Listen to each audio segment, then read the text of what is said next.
para o dependente químico. Sem dúvida. Vai depender sempre do momento daquele caso. Aí vamos imaginar que aquele dependente químico precisa de uma internação, mas está resistindo, que é a grande maioria. Antes de sugerirmos uma internação involuntária, que é o último caso, é quando a pessoa está ameaçando a própria vida, ameaçando a vida de terceiros, aí não tem jeito, não tem diálogo mais, mas a maioria dos casos não é assim. A maioria dos casos, você aplica uma técnica que nós chamamos de intervenção orientada para convencer o dependente químico a se internar.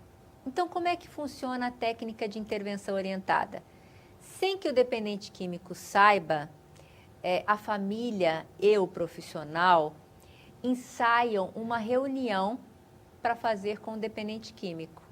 Nessa reunião envolve escrever uma carta com tudo aquilo que cada um está sentindo em relação a ele e o que gostaria que ele fizesse, por exemplo, se internar no caso. Nós ensaiamos, fazemos diversas sessões para ensaiar essa reunião, até que a gente marca o dia da reunião, traz o dependente químico e cada um faz a leitura da sua carta e no final a gente sugere a internação. Geralmente, quando a intervenção é bem feita, a pessoa aceita a internação. Mas existem casos extremos em que só com a leitura das cartas e a conversa não é o suficiente. Então, nós temos que definir antes de chamar o dependente químico, nesses ensaios que a gente faz, o ultimato que nós chamamos. Então, nós chegamos à seguinte conclusão: se ele não aceitar a internação, qual vai ser o ultimato? Ou seja, o dependente químico ele tem que perceber que naquele momento só existe uma saída para ele, que é a internação. Então, por exemplo, o ultimato pode ser: filho, você escolhe.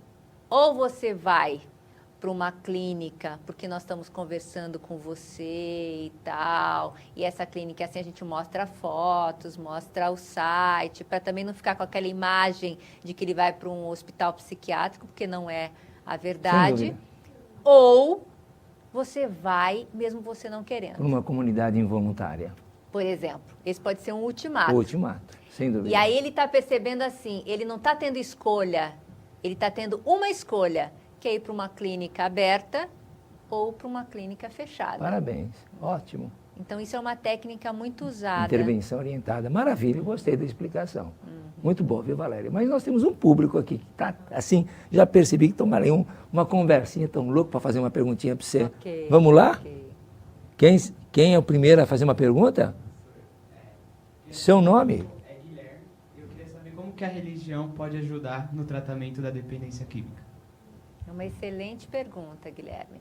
Eu vejo que a dependência química, quando a gente pensa em tratamento, nós temos que pensar sempre sobre o ponto de vista biopsicossocial e espiritual. E quando eu falo espiritual, estou falando de espiritualidade. Quais são as crenças daquela pessoa? Quais são os valores? Em que contexto religioso aquela pessoa está inserida? E muitas vezes o contexto religioso é um dos caminhos e portas que a pessoa encontra para começar a sua recuperação. Então, já tive casos, por exemplo, em que eu chamei o pastor da igreja da pessoa para fazer parte da abordagem. E o pastor teve uma colaboração muito importante naquele sistema familiar que tinha como crença e como frequência aquela comunidade, no caso era evangélica, né?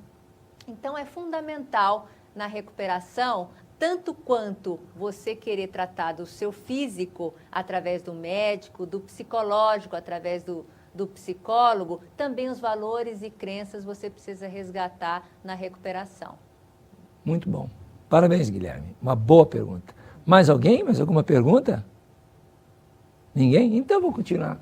Eu sou curioso. Não é? Eu escutei alguém falar aí, mas os pais... Assim, os pais geram filhos adictos?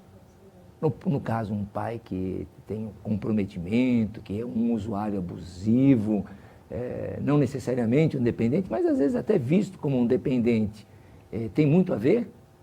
Sem dúvida, essa pergunta é muito importante. Por quê? Porque nós temos, Cláudio, como eu falei, na dependência química, aspectos biopsicossociais e espirituais. Então, no que se refere ao orgânico, nós herdamos uma série de coisas dos nossos pais, avós, geneticamente. Então, a predisposição orgânica, muitos estudos falam de um organismo predisposto, ou seja, recebe melhor, no caso o álcool, por exemplo, do que um outro organismo. Então, histórias intergeracionais em que existe na família o avô alcoolista, o pai alcoolista, pode ocorrer uma predisposição orgânica também do filho receber melhor o álcool do que um filho que não tem na história de família o alcoolismo. Então, não precisamos ir longe. Se a gente servir uma bebida alcoólica para cada um que está aqui, cada organismo vai reagir de um jeito. Então, em geral, a predisposição orgânica não define que a pessoa será um alcoolista, mas o organismo recebe de forma diferente, de forma melhor, vamos dizer assim. Eu vou ficar menos bêbado do que um outro que não tem uma predisposição orgânica. Então, é aquele que a sociedade vê como o bom bebedor. Então, o bom bebedor é aquele que bebe todas, está super bem, leva todo mundo para casa e os outros já caíram, já foram parar no hospital em coma alcoólica e tal. Então, essa pessoa tem uma tolerância orgânica muito maior, que foi desenvolvida ao longo do tempo, mas que ao beber inicialmente, ele já não se sentia tão mal quanto as outras pessoas. Porém, esse é um viés organicista, mas nós não podemos parar por aí. Nós temos que entender que as gerações passam heranças de valores, crenças, mitos, formas de pensar, formas de agir. Tudo isso nós herdamos dos nossos ancestrais. Então, o modelo e o padrão de funcionamento adicto também pode ser uma herança transmitida. Ou seja, a forma com que eu me relaciono com a vida, que é uma forma compulsiva, eu posso passar isso para o meu filho, que pode passar para o filho dele. Então, isso chama-se padrão de repetição intergeracional. Então, eu vou repetindo um padrão de comportamento de geração a geração.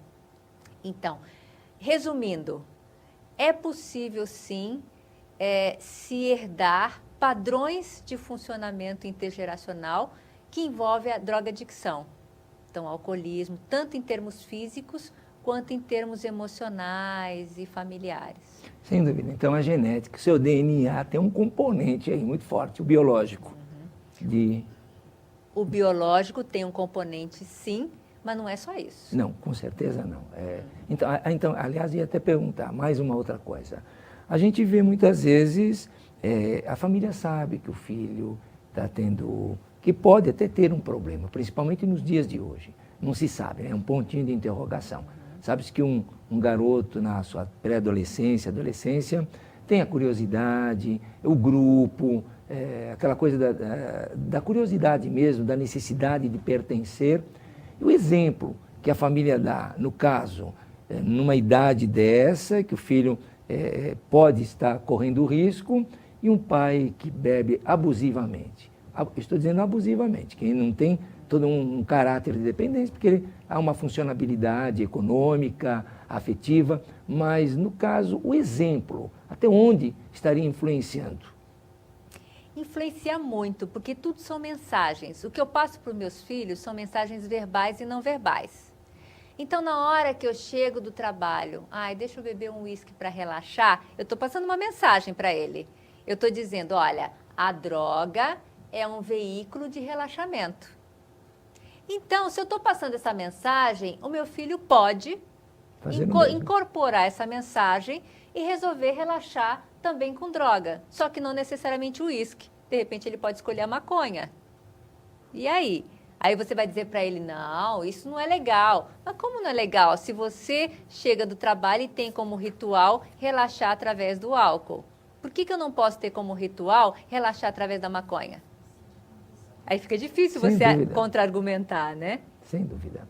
E o que você me fala em relação à família que não participa e aquela, no caso, um jovem te procura, ou uma outra pessoa, mesmo casada, te procura, mas a família não quer saber, não vai participar. Ele vai se sair bem na recuperação? Olha, família de dependente químico que não se trata, fica muito difícil o dependente químico se recuperar, entrar em recuperação. No entanto, é possível. Mas essa pessoa vai ter que ter uma capacidade de resiliência, ou seja, ela vai ter que ter uma capacidade de transformar, apesar do contexto não ser favorável, muito grande, porque ele vai ter que nadar sozinho, e é muito difícil. Mas eu conheço muitos casos que conseguiram, com toda uma rede de apoio, que não é necessariamente a família, mas os grupos de ajuda mútua, por exemplo, pode ser uma super rede de apoio. Ele começa a ter uma rede de relacionamento com outras pessoas que acabam substituindo o papel familiar. E ele acaba conseguindo se recuperar. Então, é possível, mas é muito mais difícil. Eu também concordo. Depende ainda, principalmente dependendo da idade, na verdade.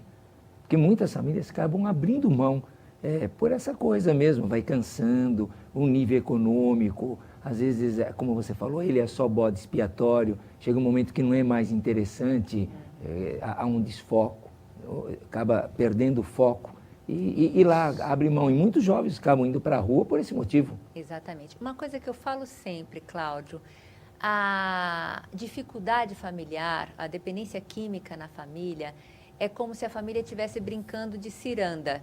Todo mundo gira para o mesmo lado. Se um decidir girar para o outro lado, já acaba a brincadeira. Tem que haver um rearranjo. Então, é importante as pessoas saberem que se um buscar ajuda e começar a mudar na família, já é uma grande coisa. Concordo plenamente. A conversa está maravilhosa, viu, Valéria? Mas nosso tempo chegou ao final. Então, eu vou pedir para que você faça as suas considerações finais e mande uma mensagem ao nosso telespectador. Ok. Então, eu gostaria de falar que dependência química realmente é algo muito difícil, mas que tem saída. E o primeiro passo para a saída é buscar ajuda. É fundamental, como eu acabei de falar, Cláudio, se um na família buscar ajuda e começar a mudar o movimento, já é obrigado a ocorrer um rearranjo no sistema familiar. Então, não hesite. Se você acha que tem alguma coisa errada na sua família em relação às drogas, não espere o outro procurar ajuda e nem perca tempo tentando arrastar todo mundo. Faça você o movimento de mudança, que já muda alguma coisa em torno.